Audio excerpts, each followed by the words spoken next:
Un mes después de dejar mi primer departamento impecable con mis propias manos, regresé del trabajo y descubrí que mi llave ya no abría. Mi madre, con absoluta indiferencia, me informó que habían dejado que Francisca se mudara porque lo estaba pasando mal con su divorcio. Francisca, mi hermana mayor, la misma que juraba que jamás podría pagar un lugar propio. No grité, no supliqué, caminé directo a la comisaría con mi contrato bajo el brazo, decidido a demostrarles a todos que habían elegido al enemigo equivocado. Me llamo Matías, tengo 26 años, y por primera vez sentía que algo en mi vida me pertenecía de verdad. No era un cuarto alquilado con 3 desconocidos, tampoco el sofá de algún primo mientras intentaba llegar a fin de mes.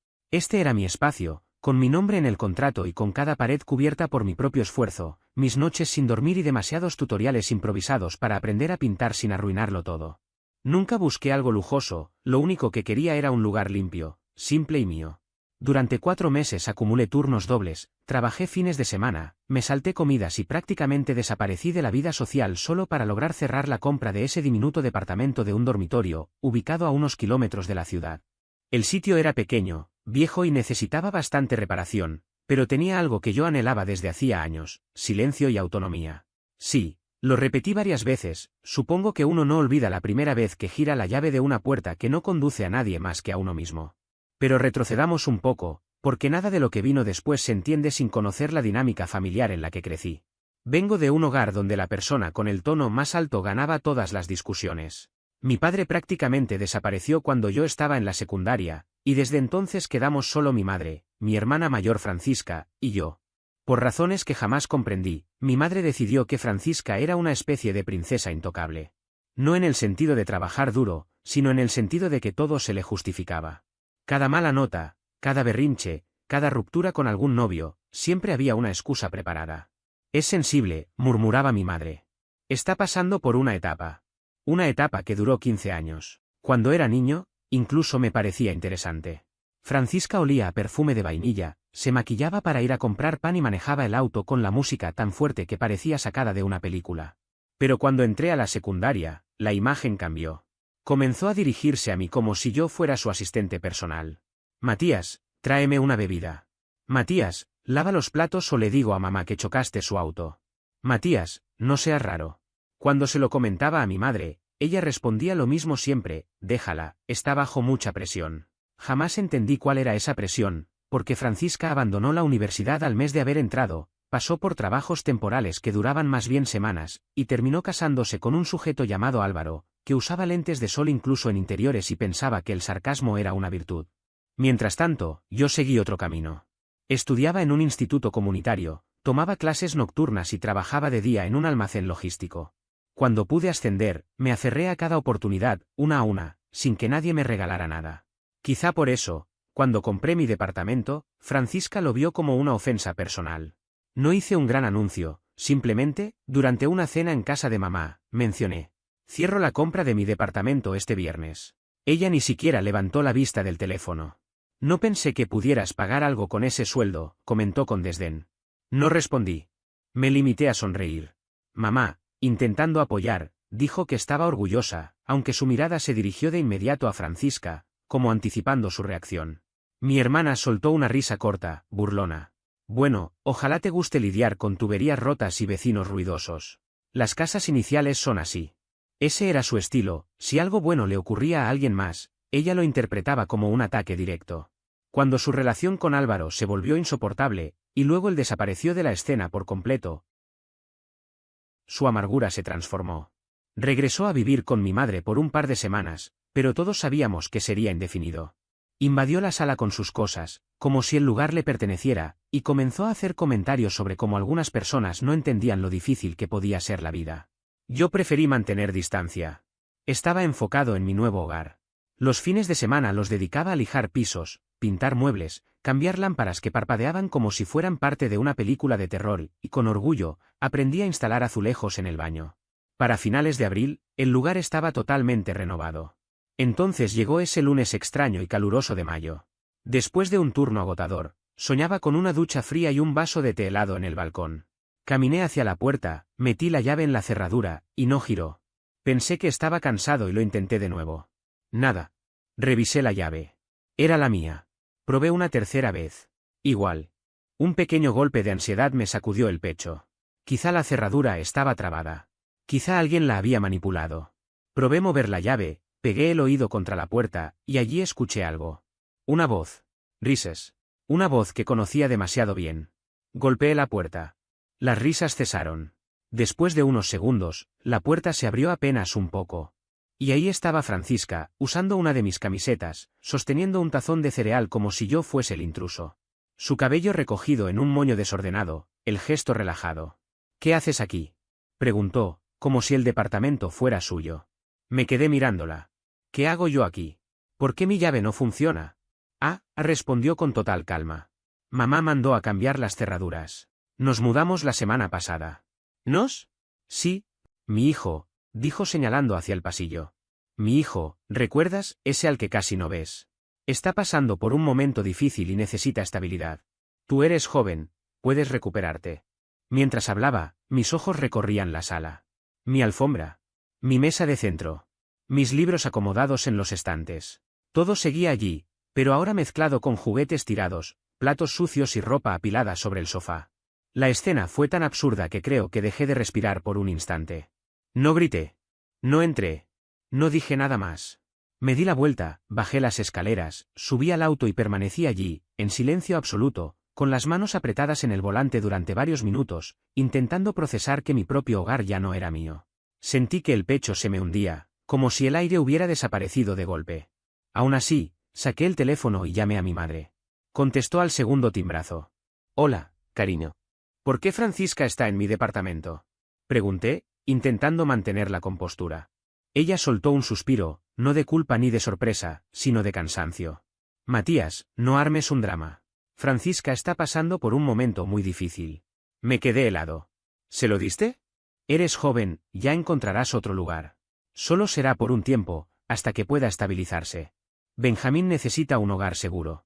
Y tú, bueno, siempre estás trabajando». Algo dentro de mí se quebró. No fue un estallido, fue un sonido interno, apagado, definitivo. Le respondí simplemente. «Está bien». Y corté la llamada. No conduje hacia mi trabajo, ni a casa de algún amigo. Me fui directo a la comisaría, con el contrato de arriendo en la mano, decidido a no gritar ni discutir, sino a presentar lo que era mío por derecho. Entré en la estación sintiendo que todavía caminaba dentro de una pesadilla. No sabía qué esperaba, quizá que alguien me dijera, «Vamos ahora mismo a sacarla de ahí». Pero en vez de eso me encontré con protocolos, preguntas y rostros que, aunque amables, se movían con cautela.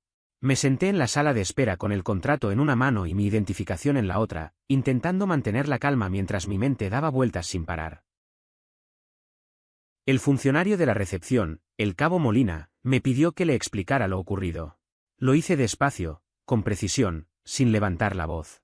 Le mencioné que llevaba 3 meses pagando ese departamento con mi propio dinero, que tenía las llaves, mis muebles, mis recibos, todo. Y que ahora había alguien viviendo allí sin mi autorización, alguien que no había aportado un solo centavo ni tenía derecho legal a ocuparlo. El cabo revisó el contrato, pidió el número de mi arrendador y luego me lanzó una mirada que combinaba empatía y agotamiento. «Esto no es un delito, todavía», me dijo. «Si ella forzó la entrada o cambió la cerradura sin permiso, podríamos hablar de allanamiento. Pero como tú le diste una llave». «No lo hice», lo interrumpí. «Jamás le entregué una llave. Le di una copia a mi madre solo para emergencias. Nada más». El gesto del cabo cambió. Asintió lentamente. «Entonces estamos hablando de acceso no autorizado, incluso ingreso ilegal. Pero, Matías, estos asuntos familiares pueden complicarse. Tendrás que iniciar un reporte formal y luego coordinar con tu arrendador. Lo más probable es que él deba comenzar el proceso de desalojo». Quise reír, llorar o simplemente desaparecer por unos minutos. En vez de eso, pedí los formularios y empecé a llenarlos con la mano entumecida. A mitad del proceso, el teléfono vibró. Ni lo miré. Sabía que era mi madre.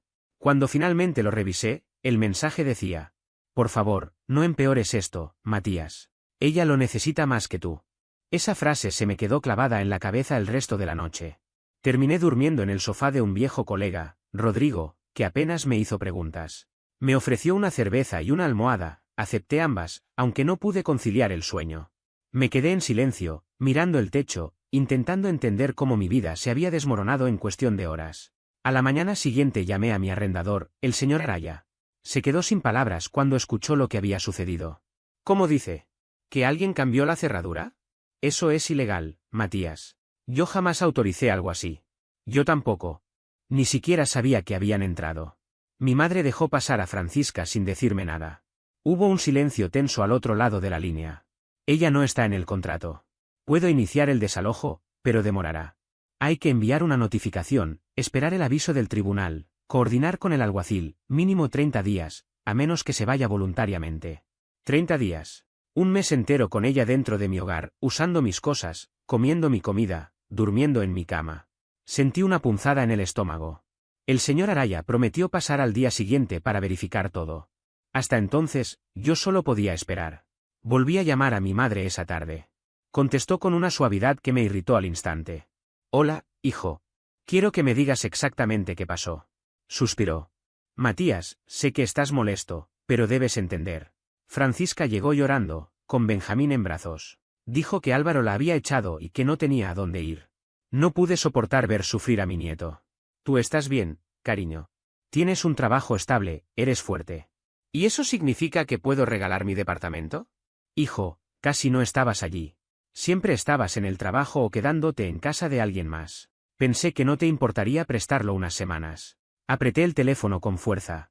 ¿Ni siquiera pensaste en consultarme? Es tu hermana, Matías. La familia se ayuda. Ella lo necesita más que tú. Otra vez esa frase. Siempre la misma. Nada de lo siento. Nada de me equivoqué. Mañana voy a ir, le dije. Quiero que esté fuera cuando llegue. No estás pensando con claridad. No hagas algo de lo que luego te arrepientas. No dije nada más. Si seguía hablando, iba a perder la paciencia. Corté la llamada antes de decir algo imperdonable. Al día siguiente llegué con el señor Araya justo detrás de mí. Quería comprobar todo en persona. Golpeamos la puerta. Silencio. Volvimos a golpear. Nada. Él intentó abrir con su llave maestra. Tampoco funcionó. La cerradura había sido reemplazada por completo. El señor Araya se pasó la mano por la frente, indignado. No había más que hacer que colocar una notificación oficial en la puerta, que daba constancia de que yo, el arrendatario legítimo, había reportado ocupación no autorizada y que el procedimiento de desalojo ya estaba en curso. Y así, por primera vez desde que firmé ese contrato, mi propio hogar dejó de ser mío. Había pasado apenas un día desde que dejé aquel aviso en la puerta cuando, sin pensarlo demasiado, tomé una fotografía del papel y la envié tanto a Francisca como a mi madre. Era un gesto simple, casi automático, una forma de dejar constancia de que había actuado de manera correcta y transparente. Esperé una respuesta durante horas, revisando el teléfono con más frecuencia de la que me gustaría admitir, pero nada llegó. Ni un mensaje, ni una llamada, ni siquiera un visto. Fue un silencio ruidoso, como esos momentos en los que sabes que algo no está bien porque, precisamente, nadie dice nada. Esa misma noche, mientras intentaba distraerme revisando redes sociales, vi por azar una notificación de una historia privada en Facebook, una lista a la que yo no tenía acceso. Por un desliz, o quizás porque alguien olvidó bloquearme adecuadamente, pude verla. Era una foto del aviso arrugado, aplastado en el fondo de un cesto de basura. Sobre la imagen, Francisca había escrito: ¿de verdad cree que este papelito me intimida? Vas a tener que esforzarte más, hermanito. Sentí una punzada seca recorriéndome el pecho. Me quedé mirando la pantalla como si de pronto se hubiese convertido en una puerta que se cerraba de golpe frente a mí. No era solo provocación. Era desprecio, una declaración abierta de guerra. Y lo peor, venía de alguien que, en teoría, pertenecía a mi propia familia. Durante los días siguientes, el tiempo se volvió una masa espesa, sin forma. Ni Francisca ni mi madre se comunicaron. Yo seguía esperando a que el proceso avanzara mientras el señor Araya presentaba formalmente la solicitud de desalojo. Entretanto, mis días transcurrían saltando de sofá en sofá, quedándome con amigos que me abrían la puerta sin hacer preguntas incómodas. En mis ratos libres me dedicaba a investigar todo lo que pudiera sobre derechos de inquilinos, procedimientos legales, tiempos estimados, cualquier cosa que me diera una sensación mínima de control. Fue en ese contexto que apareció la primera señal de que la situación estaba empeorando más de lo que creía. Una alerta del banco, $120 gastados en una tienda donde yo había comprado hacía meses. No reconocí el movimiento.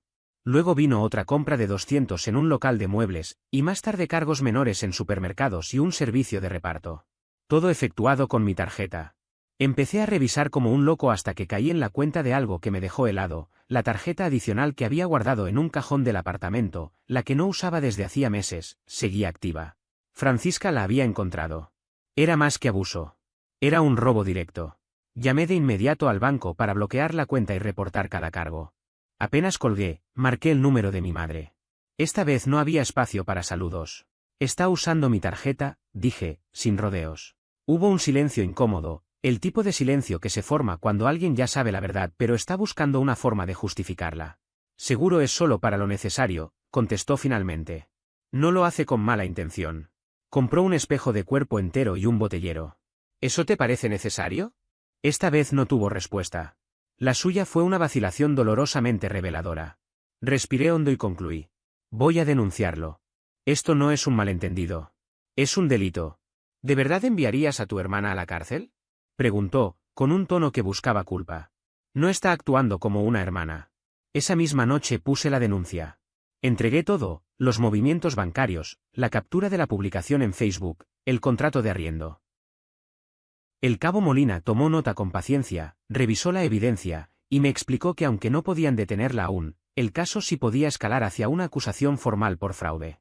Era un mínimo consuelo, porque en lo práctico nada cambiaba. Francisca seguía dentro de mi casa, viviendo con comodidad, mientras yo debía esperar semanas para tener una audiencia. Mi salud empezó a resentirse. Dormía mal, a ratos sentía que el estómago se me cerraba y mi cabeza no dejaba de dar vueltas pensando en lo absurdo de la situación. Me costaba concentrarme en el trabajo. Hasta mis amigos notaban que ya no era el mismo. Una tarde, después de una jornada extenuante, recibí una llamada de un número desconocido.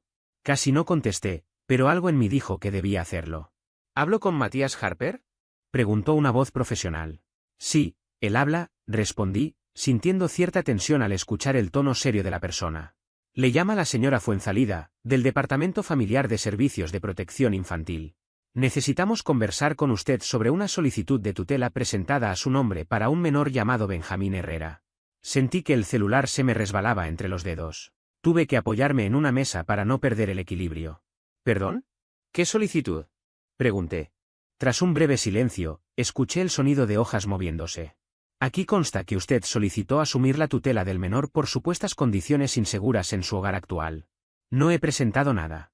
«En absoluto», respondí, con la voz quebrada. Ella volvió a revisar los documentos. «Es extraño. La solicitud incluye su nombre, su firma e incluso una identificación, aunque debo admitir que la foto se ve un poco irregular». Me enviaron el archivo por correo. Cuando lo abrí, una mezcla de rabia y desconcierto me recorrió entero. Mi nombre estaba mal escrito en una de las páginas, la firma no se parecía en nada a la mía, y la supuesta identificación era un recorte burdo de una credencial laboral antigua que había extraviado hacía años. Todo era falso. Ya no se trataba solo de invadir mi hogar o robarme dinero. Esto era un intento directo de incriminarme. Llamé a mi madre con una mezcla de furia y desesperación. No respondió. Así que fui directamente a su casa. Ella abrió la puerta con un delantal puesto, como si hubiese estado cocinando, como si todo fuera normal. «Matías, no entres así», dijo, molesta por mi expresión. Le mostré el documento falsificado en la pantalla del celular. «Ella falsificó mi firma», dije, tratando de contener la voz. Quiso hacer parecer que yo estaba intentando quitarle a su hijo. «¿Te das cuenta de lo grave que es esto?». Su rostro perdió color por un segundo, pero enseguida adoptó una dureza defensiva que me dejó paralizado. «Seguro hay una explicación», respondió, sin mirarme a los ojos. «No la hay.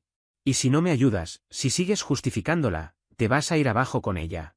No puedo seguir cargando esto solo». Abrió la boca como si fuera a decir algo, pero nada salió. Finalmente, con un tono gélido, pronunció algo que me atravesó como un cuchillo. «Siempre la envidiaste. Nunca lo admitiste, pero es verdad. Tal vez ella no sea perfecta, pero nunca abandonó a su familia». Y me cerró la puerta en la cara. Ese instante fracturó algo irreparable en mí. Entendí, con toda la crudeza posible, que mi madre no me veía como su hijo, sino como una molestia, una figura sustituible frente a la hija que siempre había colocado en un pedestal. Ese día dejé de esperar que alguien en mi familia me defendiera. Comprendí que, si quería recuperar mi casa y limpiar mi nombre, debía hacerlo solo. No con gritos ni enfrentamientos, con procesos, documentación, y cada herramienta legal disponible. Ellos creían que yo no tenía idea de cómo funcionaba el sistema. Pero para cuando terminara, lamentarían cada manipulación, cada mentira, cada intento de pisotear mi identidad. Y justo cuando empezaba a organizar mis siguientes pasos, ocurrió algo que volvió a sacudir todo mi equilibrio, esta vez por completo y para mal. Por primera vez desde que entré al mundo laboral, dejé de mostrar la energía que siempre había tenido.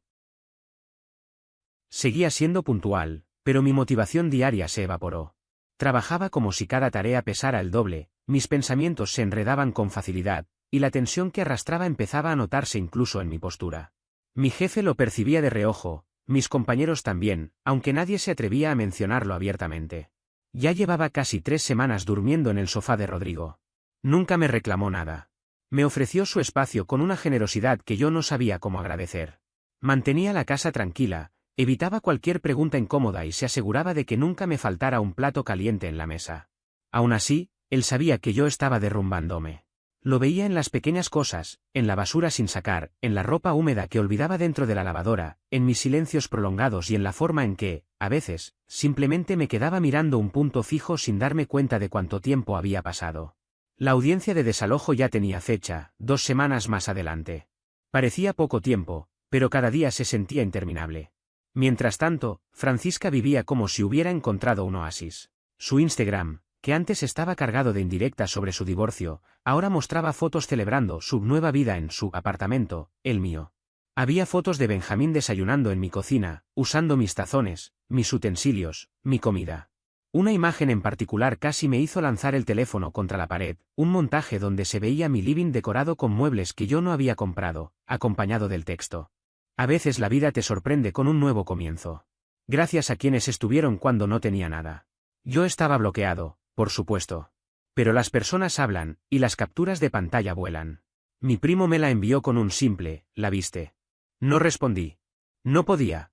La acumulación de todo: fraude, silencio, traición, desgaste, abandono emocional, y el hecho de que mi madre no me hubiera llamado ni una sola vez desde que comenzó esta pesadilla, ni tras la denuncia, ni tras los cargos fraudulentos, ni siquiera después de cerrarme la puerta en la cara.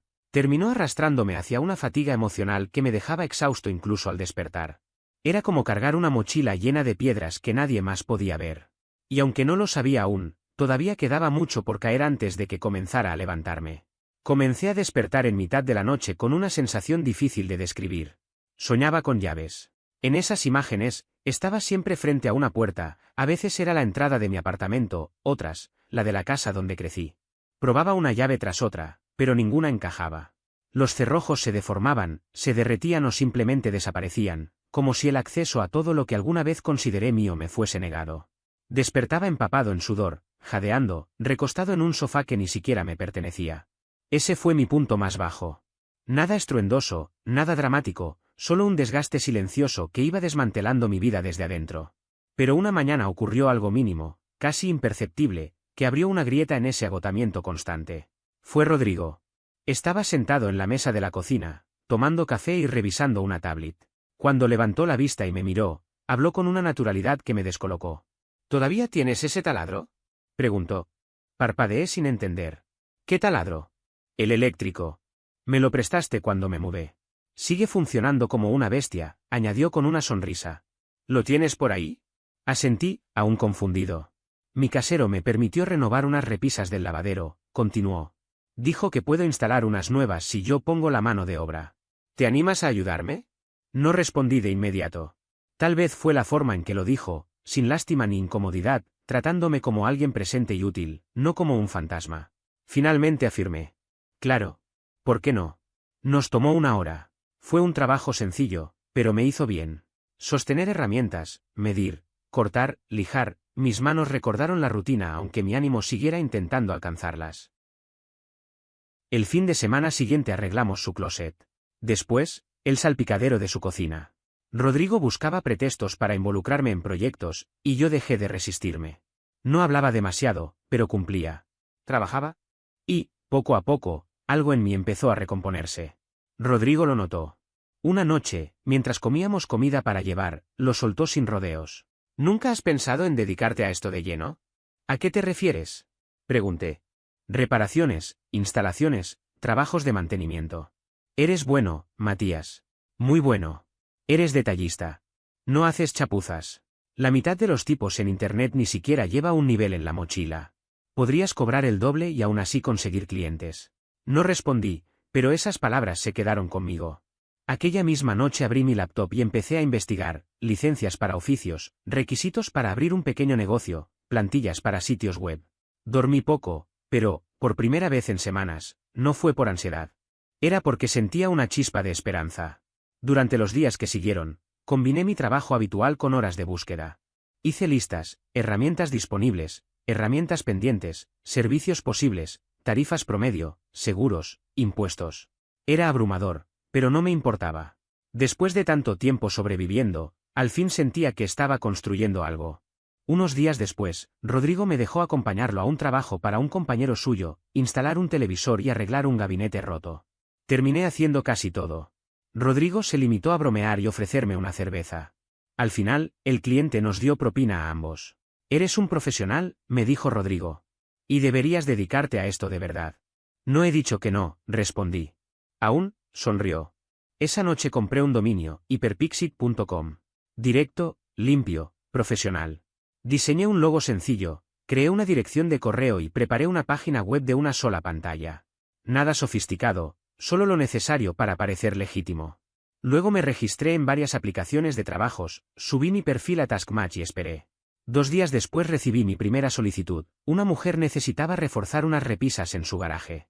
Llegué temprano, con mis herramientas, y lo resolví en 1 hora. Me dejó una propina de $40 y una reseña de 5 estrellas. Me quedé mirándola como si fuera un trofeo. No por el dinero, aunque, claro, no venía mal, sino porque era prueba de que todavía tenía valor, de que aún sabía construir algo útil, incluso después del caos. Los pedidos empezaron a llegar despacio. Fui actualizando el sitio, imprimí tarjetas y el nombre Harper Fixit dejó de ser un simple título, se convirtió en mi salida. Durante todo ese tiempo me mantuve en silencio. Sin publicaciones, sin mensajes, sin intentos de explicar nada. Ignoré los comentarios de Francisca, las elucubraciones en el grupo familiar, el silencio selectivo que todos parecían practicar desde que todo se había derrumbado. Que pensaran lo que quisieran, que estaba roto, escondido, vagando sin rumbo. No sabían que estaba planeando cuidadosamente cada paso, no solo para recuperar mi apartamento, sino para recuperar mi vida. Entonces llegó un giro que no esperaba. Un sábado por la tarde apareció un mensaje en el formulario de contacto de mi negocio. El nombre, Álvaro. Sí, ese Álvaro, el ex de Francisca. El asunto decía únicamente, consulta de trabajo. Conversión de garaje. Me quedé mirando la pantalla sin reaccionar. Volví a leer el mensaje desde el inicio. Hola, no estoy seguro si este es el Matías que conozco, pero si lo es, necesito hacer unas reformas. Quiero convertir mi garaje en oficina. Vi tu sitio en un grupo del vecindario. Avísame si tienes disponibilidad. Y lamento lo que pasó. Me enteré por ahí. No sabía qué pensar. ¿Por qué me contactaría? ¿Qué sabía exactamente? No contesté al instante. Necesité un día entero para procesarlo. Después, finalmente escribí. Hola, Álvaro. Sí, soy yo. Hablemos. Coordinamos una llamada. Bastaron 5 minutos para darme cuenta de que no era el hombre que Francisca me había descrito durante años. No estoy aquí para tomar partido, me dijo. Pero creo que deberías saber que la versión de Francisca no coincide con la realidad. No me digas, respondí, sin poder evitar la ironía. Hizo una pausa y añadió. Le dijo a su nuevo novio que la echaste de tu propio apartamento para castigarla. Que estabas celoso de que fuera madre soltera y querías darle una lección. Me reí. Una risa corta, hueca. Ni siquiera sabía que tenía novio, admití. Sí, respondió. Se conocieron el mes pasado. Comencé a comprender algo que hasta ese momento me había negado a aceptar por completo. Álvaro no exageraba cuando afirmó que ella no sabía ni la mitad de lo que realmente estaba pasando. Esa frase se quedó clavada en mi mente como una astilla. La repetí una y otra vez mientras observaba cómo Francisca continuaba inventando nuevas versiones de la historia, manipulando cada detalle para presentarse como víctima. Era como ver a alguien reescribir mi vida frente a mí, mientras yo permanecía en silencio tratando de reunir los pedazos rotos de lo que antes había sido una rutina relativamente estable. Y fue justo en ese momento, cuando entendí que no podía limitarme a esperar sentado a que llegara la audiencia de desalojo, cuando supe que necesitaba algo más que paciencia, necesitaba un plan estructurado, evidencia irrefutable, algo que me permitiera respirar con la seguridad de que, si esto escalaba, y ya estaba claro que lo haría, yo tendría cómo sostenerme. Así que me puse a trabajar con una precisión casi quirúrgica.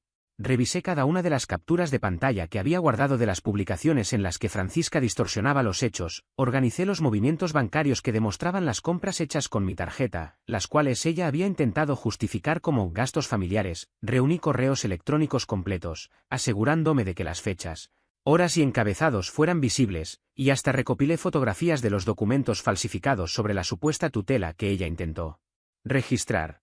Cada pieza tenía un lugar y una utilidad. Incluso Álvaro, su exmarido, quien parecía estar tan cansado de sus maniobras como yo, se ofreció a escribir una declaración donde afirmaba que ella misma le había confesado que ocupaba mi vivienda a propósito, como una forma de vengarse de todo el mundo que la había dejado sola. Guardé todo en carpetas, subcarpetas y respaldos externos. No solo imprimí 3 copias de cada archivo, también hice versiones digitales en 2 dispositivos distintos y una nube cifrada. Ya no estaba preparando un simple proceso de desalojo. Me estaba preparando para lo que en ese momento ya era una guerra silenciosa y desigual, y yo comenzaba a armar mi defensa con la convicción de quien sabe que esta vez no debe fallar. Pero justo cuando sentía que había recuperado un poco de control, sonó mi teléfono. El nombre del señor Araya apareció en la pantalla, y en cuanto escuché su tono comprendí que algo grave había ocurrido. Matías, tienes que venir ahora mismo, dijo con una seriedad que me recorrió la espalda como un golpe frío. ¿Qué pasó? Pregunté, de pie en cuestión de segundos. Ella no está, pero hay algo que debes ver. No necesitó decir más. Solté lo que tenía entre manos, tomé las llaves y salí. El trayecto hasta el edificio se me hizo eterno, como si cada semáforo quisiera frenar mi respiración.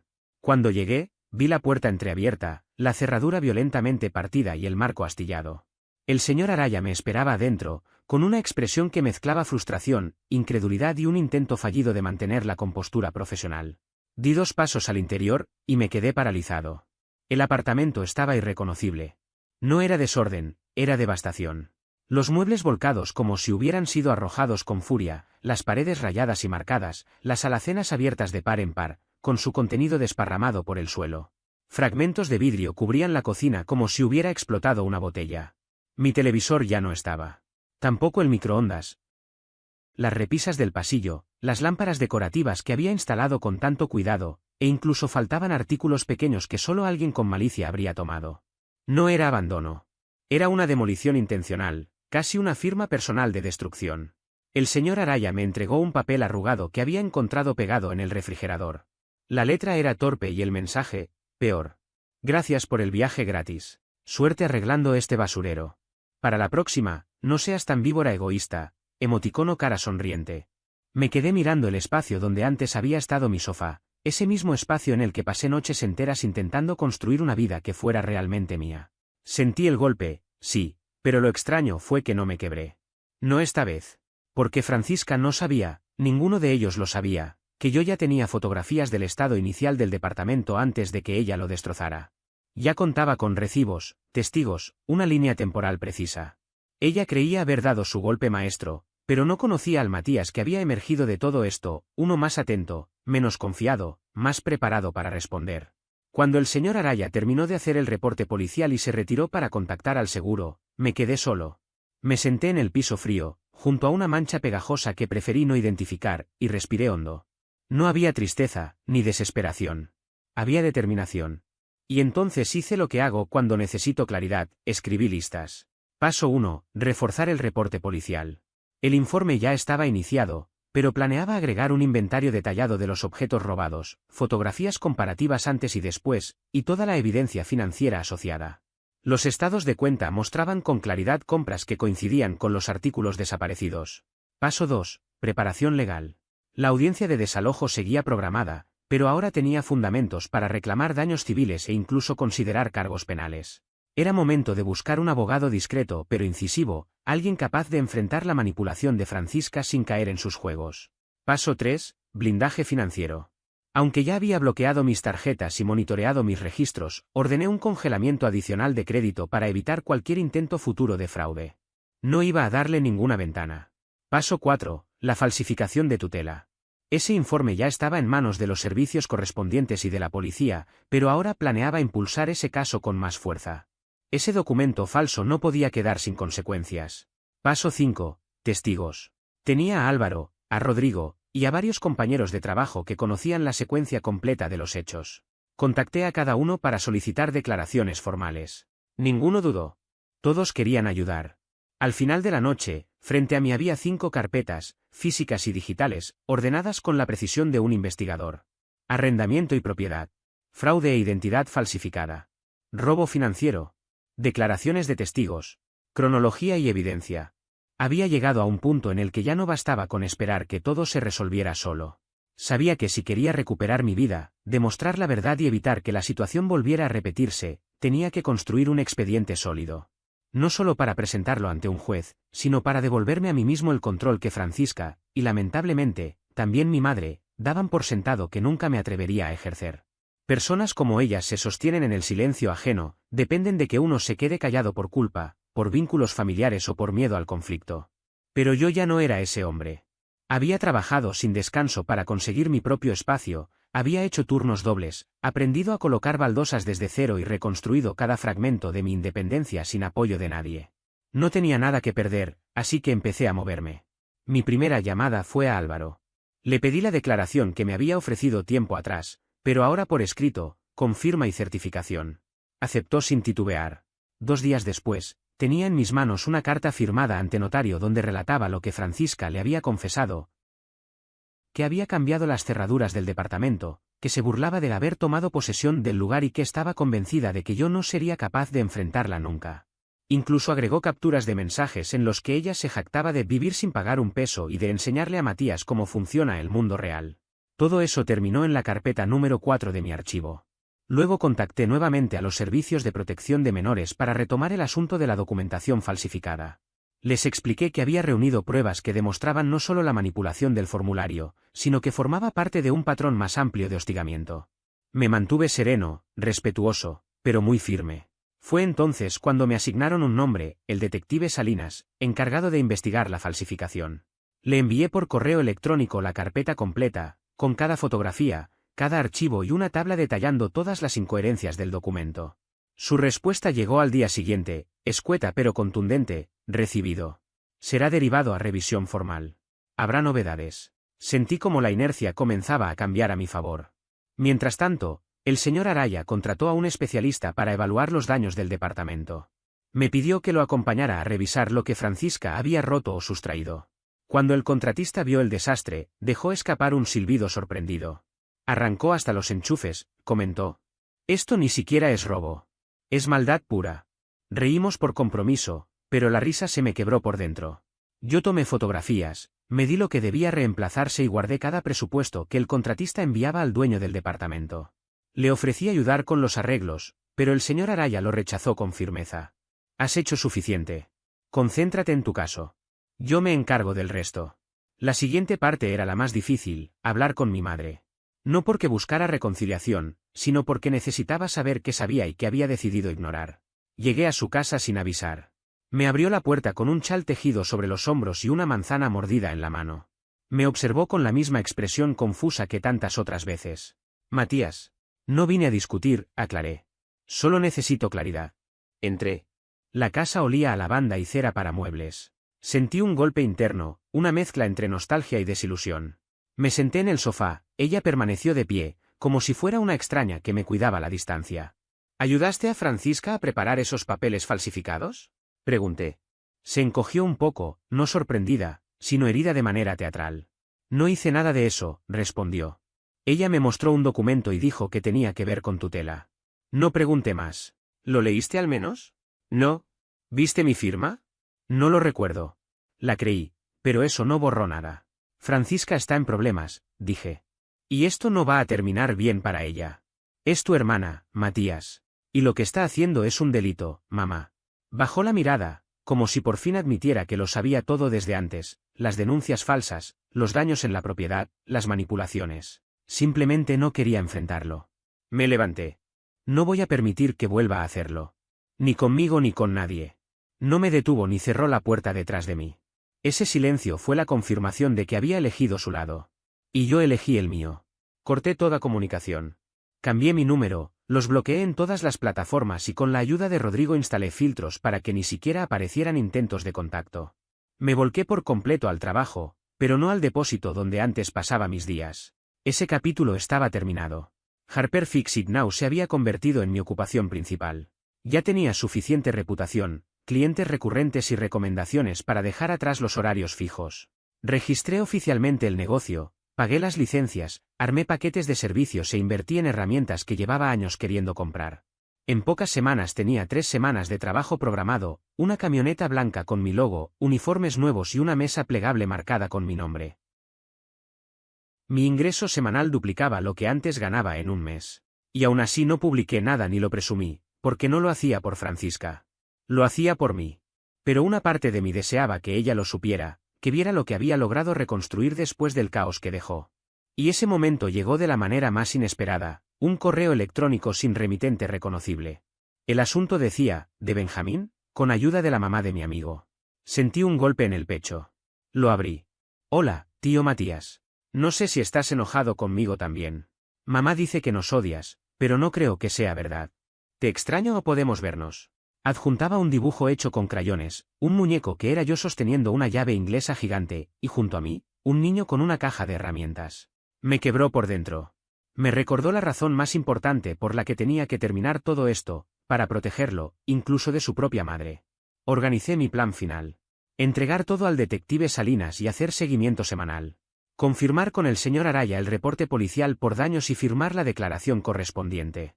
Terminar el papeleo de la demanda civil con la abogada. Informar discretamente a Protección de Menores sobre la carta de Benjamín. Preparar una versión pública de los hechos por si Francisca intentaba difamarme nuevamente. Se acercaba la audiencia del desalojo, el origen de toda la tormenta. Llegó el día, y Francisca apareció tarde, sin abogado, sin disculpas, con una blusa barata y esa sonrisa arrogante que recordaba tan bien. Ni siquiera miró la carpeta que puse frente a mí, rotulada con claridad, pruebas de robo y fraude, Francisca Harper. Dentro estaban los recibos de los objetos sustraídos, fotografías de los daños, capturas de sus publicaciones vanagloriándose de vivir gratis en mi departamento, la declaración notariada de Álvaro, los reportes policiales y la solicitud de tutela falsificada. La jueza, una mujer de gesto cansado, revisó todo con rapidez. En menos de 20 minutos falló a mi favor, desalojo inmediato, ya cumplido, compensación para el señor Araya y restitución económica para mí por robo y uso no autorizado de mis tarjetas. Francisca no dijo nada. Su expresión bastaba. Cuando la jueza le dio la palabra por cortesía, respondió. Está exagerando. Solo era familia ayudando a familia. La jueza la miró sin parpadear. Eso no es lo que indican las pruebas, señorita Harper.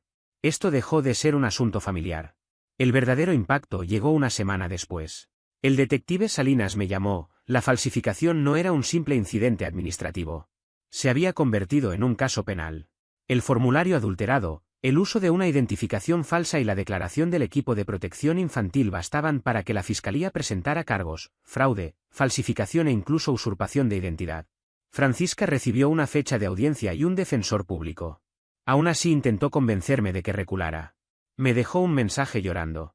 Esto puede arruinarme, Matías. Piensa en Benjamín. Yo ya había pensado en él. No le respondí. En cambio informé a Protección de Menores que no buscaba ninguna custodia, solo quería asegurarme de que estuviera a salvo. Les entregué cada evidencia, incluso los mensajes donde Francisca insinuaba que lo utilizaría para manipularme emocionalmente. Lo agradecieron y tomaron cartas en el asunto. Poco tiempo después supe por Álvaro que él había solicitado la custodia completa. Protección de Menores se presentó para hacer una inspección, y descubrieron que Francisca dejaba a Benjamín durante días en casas ajenas, moviéndose entre parejas y excusándose constantemente. No asistió a 2 reuniones programadas. Eso bastó para que Álvaro obtuviera la custodia temporal. Benjamín se mudó con él mientras se resolvía el proceso legal. Francisca trató de llamarme una vez más, sollozando y diciendo que no había querido llegar tan lejos. Yo ya la había bloqueado. Rodrigo fue quien lo resumió mejor. No la destruiste tú. Ella se destruyó sola. Tú solo dejaste de permitirle que te arrastrara con ella. Para entonces Harper Fix It Now estaba creciendo más rápido de lo que imaginé. Tenía 3 trabajadores, uno de ellos a tiempo completo, y una agenda completa para 3 meses. Conseguí mi propio número fiscal, una LLC y hasta me invitaron a dar una charla en un evento local de emprendimiento. No era una vida perfecta, pero era una vida mía. Todavía había noches en las que pensaba en todo lo que había perdido, no por extrañar a mi familia, sino por extrañar la idea que alguna vez tuve de ella. 6 meses después del desalojo, cuando ya había aprendido a vivir sin mirar por encima del hombro, llegó un sobreoficial del tribunal. Lo abrí sin prisa, casi con la distancia emocional de quien observa algo que ya no le pertenece del todo. Ahí se informaba que Francisca había decidido no enfrentar un juicio completo y había firmado un acuerdo con la fiscalía. Según el documento, evitaba la cárcel, pero quedaba sujeta a múltiples restricciones, un registro penal permanente, multas considerables, sesiones obligatorias con un terapeuta especializado en conducta manipuladora, una cantidad extensa de horas de servicio comunitario y un periodo prolongado de supervisión legal. No sentí la euforia que imaginé meses atrás. En lugar de eso, me invadió una calma peculiar, como si al fin pudiera cerrar una puerta que llevaba demasiado tiempo abierta. Entendí que la justicia no siempre llega como uno la fantasea, a veces se presenta de forma silenciosa, casi administrativa, pero suficiente para marcar un antes y un después. Volví al departamento ese mismo día. Las paredes recién pintadas desprendían un olor tibio a madera lijada, y la luz que entraba por la ventana hacía brillar el suelo como si fuera nuevo. Dejé las llaves sobre la mesa y simplemente respiré, sin prisas, permitiendo que la quietud se asentara dentro de mí. No había gritos, ni discusiones, ni mensajes manipuladores cayendo en mi teléfono. Por primera vez en mucho tiempo, estaba verdaderamente solo, y la soledad no me pesaba. Me tomó unos minutos darme cuenta de lo que significaba, había reconstruido mi vida pieza por pieza, sin la sombra de Francisca ni la pasividad de mi madre. Mis logros, mis trabajos, mis clientes, mi rutina, todo había salido de mis manos, no de las expectativas ajenas ni del miedo que alguna vez me frenó. Y mientras recorría el departamento repasando mentalmente todo lo que había logrado desde cero, entendí algo que nunca antes había logrado aceptar: no necesitaba que Francisca se desplomara para sentirme reivindicado. Mi verdadera victoria no estaba en su caída, sino en mi estabilidad, en haber recuperado mi espacio, mi dignidad y mi paz interior. Aquel lugar, que alguna vez se sintió contaminado por intrigas y abuso, ahora era nuevamente un hogar. No un símbolo de lucha, sino un recordatorio de que sobreviví, avancé y crecí. Cerré los ojos un instante y apoyé la mano sobre la pared recién restaurada. Era casi simbólico: donde ella había dejado daños, yo había puesto trabajo, paciencia y voluntad. No sabía qué vendría después. Tal vez nuevos proyectos, quizá expandir el negocio, tal vez simplemente seguir viviendo un día a la vez. Pero algo era seguro: ninguna mentira, ningún intento de manipulación y ningún vínculo familiar mal entendido volverían a tener el poder de arrebatarme lo que había construido. Francisca había cruzado límites que creían que me dejarían derrotado. Yo, en cambio, había encontrado un camino que no incluía mirar atrás. Y así, en la serenidad de aquella habitación luminosa, comprendí que a veces la mayor revancha no es destruir al otro, sino reconstruirse tan completamente que su recuerdo deje de ser una sombra y pase a ser solo eso, un capítulo cerrado.